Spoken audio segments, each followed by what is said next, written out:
स्वरूपं चिदानन्दकन्दं जगत्सम्भवस्थानसंहारहेतुं स्वभक्तेच्छया मानुषं दर्शयन्तं नमामीश्वरं सद्गुरुं साईनाथं भवद्ध्वान्तविध्वंसमार्तण्डमीड्यं मनोवागतीतं मुनिर्ध्यानगम्यं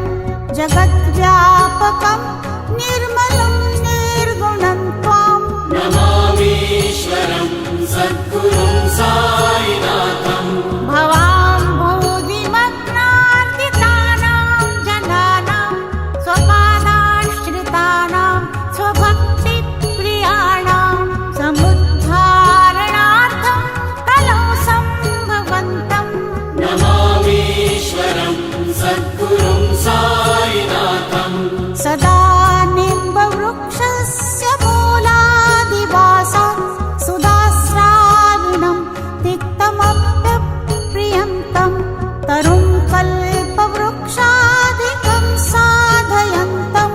नमामीश्वरं सद्गुरुं साईनाथं सदा कल्पवृक्षस्य तस्यादिमूले भवद्भावबुद्ध्या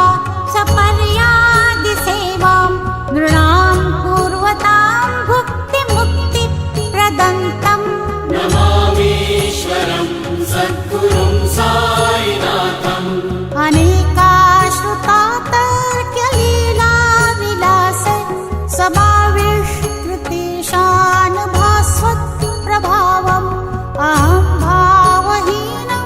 प्रसन्नात्मभावम् नमामीश्वरं सद्गुरुं साईनाथं सतां विश्रमाराममेवाभिरामं सदा सज्जनैः संस्तुतं सन्नमध्ये जनामोददं भक्तभद्रप्रदन्तं नमामीश्वरं सद्गुरुं साईनाथम् अजन्माद्यमेकं परब्रह्म साक्षात् स्वयं सम्भवं राममेवावतीर्णं भवद्दर्शनात् सम्पुनीतः प्रभोऽहम् नमामीश्वरं सद्गुरुं साईनाथम् श्री साई शर्वाणिहे किरणा सर्वार्थसिद्धिप्रद युष्मत्पादरजप्रभावमतुलं धाता विवक्ता क्षमः सद्भक्त्या शरणं कृताञ्जलिपुट सम्प्रापितोऽस्मि प्रभो श्रीमत्साई परेशपादकमला नान्यशरण्यं मम साई रूपधर राघवोत्तमं भक्तकामविबुधद्रुमं प्रभो माययोपहत चित्तशुद्धये चिन्तयामि महर्निशं मुदा शरत्सुधांशु प्रतिमप्रकाशं कृपातपत्रं तव साईनाथ त्वदीयपादाब्जसमाश्रितानां स्वच्छायया तापमपाकरोतु